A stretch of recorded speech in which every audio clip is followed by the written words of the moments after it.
Hola hermanos, el día de hoy 23 de octubre del 2023 es lunes de la 29ª semana del tiempo ordinario. Se nos está terminando el año litúrgico, ya les digo, hay que poner barbas en remojo porque al ir terminando el año litúrgico pues hacemos examen de conciencia también, no se nos está terminando el año litúrgico, así que a vivirlo con intensidad. Bueno, no tenemos memoria obligatoria el día de hoy, hoy es día de un santo interesantísimo, ¿no? El gran apóstol de Bohemia, San Juan de Capistrano. Capistrano es un pequeño pueblecito en los Abruzzo, ahí en Italia, y pues él... No se sabe exactamente si su papá era francés o era alemán. Lo que se sabe es que había llegado ahí a la zona de Nápoles, a la corte del rey Luis I de Nápoles, viniendo del norte, ¿no?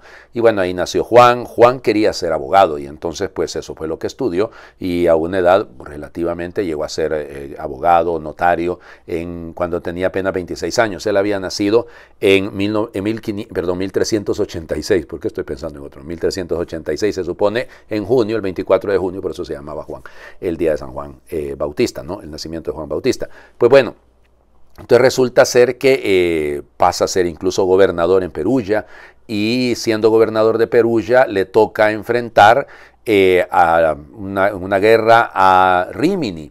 Y en esa guerra el que estaba al frente era un tal Segismundo Malatesta.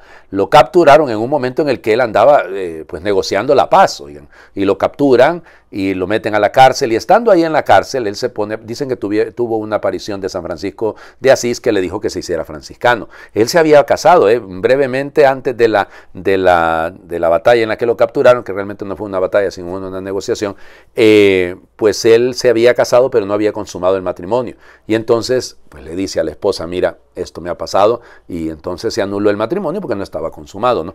Y entonces se hace ordenar sacerdote, se hace franciscano, fue en 2 ocasiones vicario general de la Orden de Frailes Menores, estudió bajo el cuidado de San Bernardino de Siena, por eso ambos son grandes promotores del nombre de Jesús. Y de ahí le van a venir algunos de los problemas, ¿no? Porque van a ser acusados de herejía y él, como buen jurista, como buen abogado, va a defender la causa y al final pues quedan absueltos y el nombre de Jesús se propagó tanto que hasta se le puso al final de la primera parte del Ave María. No sé si sabían, pero efectivamente en el Dios te salve, cuando lo rezamos, de tu vientre Jesús decimos, pero ese Jesús no estaba.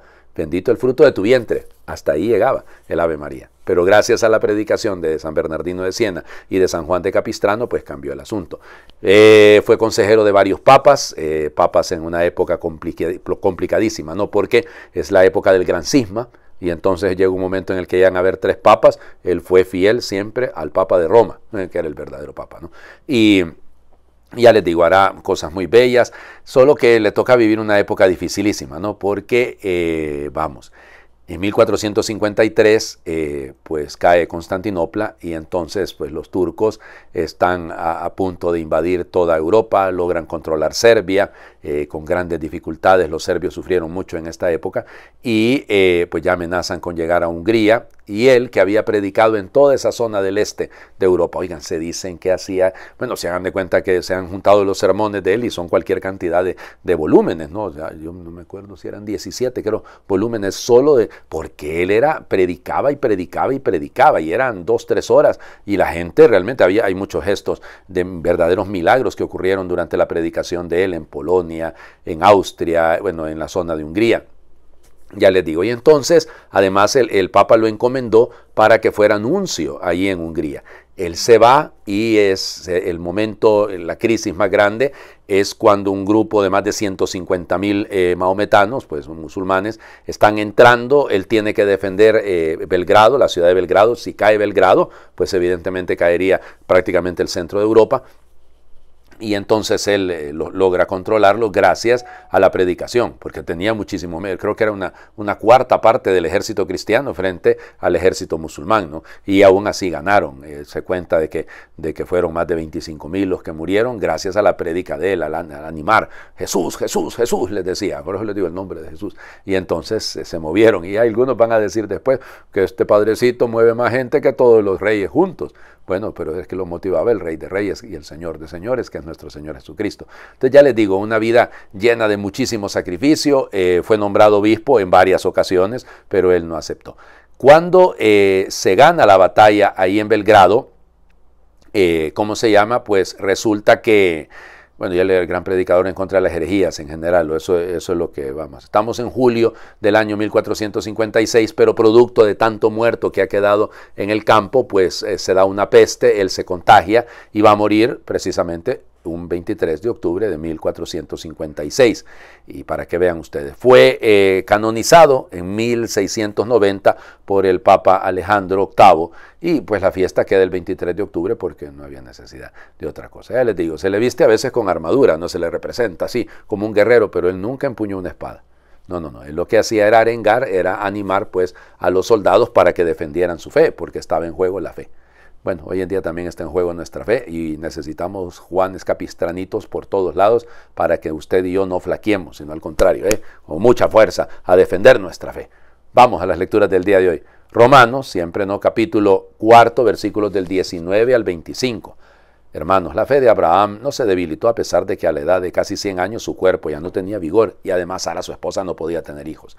Ante la firme promesa de Dios no dudó ni tuvo desconfianza, antes bien su fe se fortaleció y dio con ello gloria a Dios, convencido de que Él es poderoso para cumplir lo que promete. Por eso Dios le acreditó esta fe como justicia. Está bien, no solo por él está escrito, ahora bien, no solo por él está escrito que se le acreditó, sino también por nosotros, a quienes se nos acreditará si creemos en aquel que resucitó de entre los muertos, en nuestro Señor Jesucristo, que fue entregado a la muerte por nuestros pecados y resucitó para nuestra justificación. Palabra de Dios, te alabamos, Señor. Sigue la reflexión de Pablo, acuérdense, le está escribiendo a los romanos, no ha estado él en Roma, sabe que hay una buena cantidad de judíos convertidos al cristianismo en Roma, está tratando el tema de la ley frente a la fe, y entonces está poniendo el ejemplo de Abraham, que Abraham no cumplió con la ley mosaica, pues evidentemente, si hay 7, 8 siglos de diferencia entre Abraham y Moisés, pues entonces por lo tanto, vamos, no, bueno, tampoco tanto, probablemente 7, digamos. Bueno, y el tema es este, ¿no? Que pues Abraham se le reconoce porque confía en el Señor. Y pone Pablo ahí el ejemplo, ¿no? Incluso ya de 100 años, y seguía confiando, seguía esperando en el Señor. Aunque Sara fuera estéril, no importa. Él sabía en el Señor en el que había puesto su confianza, y él sabía que grande es Dios. Y por esa fe en la que él vivió, en la que él caminó, fue justificado. Por eso la justicia, ¿no? Fue justificado precisamente porque él confió, él creyó. Cuanto más nosotros, dice Pablo, si creemos en aquel que resucitó de entre los muertos. Claro, Abraham le creyó a una promesa. Nosotros tenemos que creer al que cumple la promesa. Vamos al Evangelio.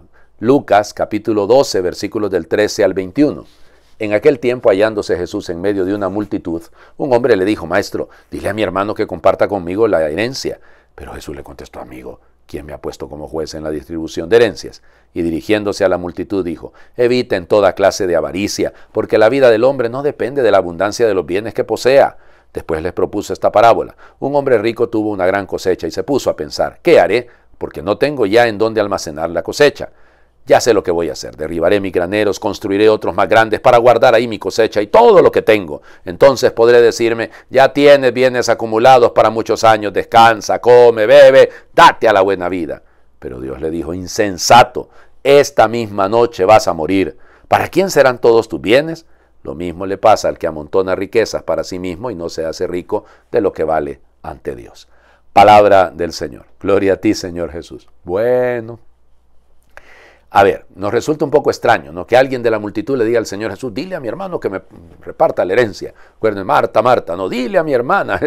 También, igual que Marta, está dándole órdenes al Señor. Pero aquí el punto está en que ocurría muchas veces que los maestros en la ley, en tiempos de Jesús, eran los que se les consultaba para hacer justicia, pues hacían casi las veces de jueces. Lo que este hombre le está pidiendo es, pues eso es un favor, ¿no? Porque el hermano se ha agarrado toda la herencia y no le corresponde, probablemente, estamos suponiendo, ¿no? Y Jesús inmediatamente vuelve la mirada hacia ese pecado tan grave que es el de la avaricia, el de la codicia, ¿no? Ese afán de tener que tenemos. Y que nos damos cuenta que en el fondo, con esta parábola tan bella, ¿de qué nos sirve acumular si al final va a ser otro el que va a disfrutar todo lo que guardamos? Hay que vivir el momento y hay que vivirlo en plenitud, hay que vivirlo con alegría, hay que vivirlo desde Dios y en Dios. ¿De qué me sirve a mí almacenar graneros ¿De qué me sirve votar y hacer cosas más grandes? Y termino, alma, porque ahí no está esta traducción, no lo dice, no, alma, descansa, come, bebe y date a la banquetea, date a la buena vida. Tienes bienes para muchos años. Esas falsas seguridades, lo vengo hablando desde la semana pasada, ¿no? Ese afán de tener seguridad, ese afán de tener todas las cosas controladas, todas las cosas manejadas, eso nos quita libertad. Y al quitarnos libertad nos quita la posibilidad de decidir frente a Dios, de decidir a favor de Dios en nuestra vida. Ese es el gran problema. Hay que enriquecerse de lo que vale delante de Dios. Y lo que vale de Dios no es lo que tenemos, sino quiénes somos y cómo vivimos nuestra vocación de manera plena, de manera absoluta. Les invito a hacer oración. Señor, líbrame de la codicia de tener mucho dinero y hazme generoso como tú. Líbrame de la codicia de acaparar mucho poder y hazme servicial como tú. Líbrame de la codicia de desear muchos caprichos y hazme austero como tú. Líbrame de la codicia de ser famoso y hazme pasar por uno de tantos como tú. Líbrame de la codicia de poseer a las personas y ayúdame a buscar la libertad de todos como tú. Líbrame de la codicia de querer ser el mejor y hazme ser hoy mejor que ayer con tu ayuda. Líbrame de la codicia de buscar continuamente el placer y haz que busque solo el amor contigo. Líbrame de la codicia de hacer muchas cosas y ayúdame a cumplir la voluntad del Padre, como tú. Líbrame de la codicia de pretender ser un salvador y hazme humilde colaborador tuyo. Ayúdame, Señor, a poner mi confianza en ti y en las capacidades que me has dado. Amén. Señor esté con ustedes y les bendiga a Dios por intercesión de San Juan de Capistrano, el que es Padre, Hijo y Espíritu Santo, y su bendición descienda, les acompañe siempre. Muy feliz lunes para todos.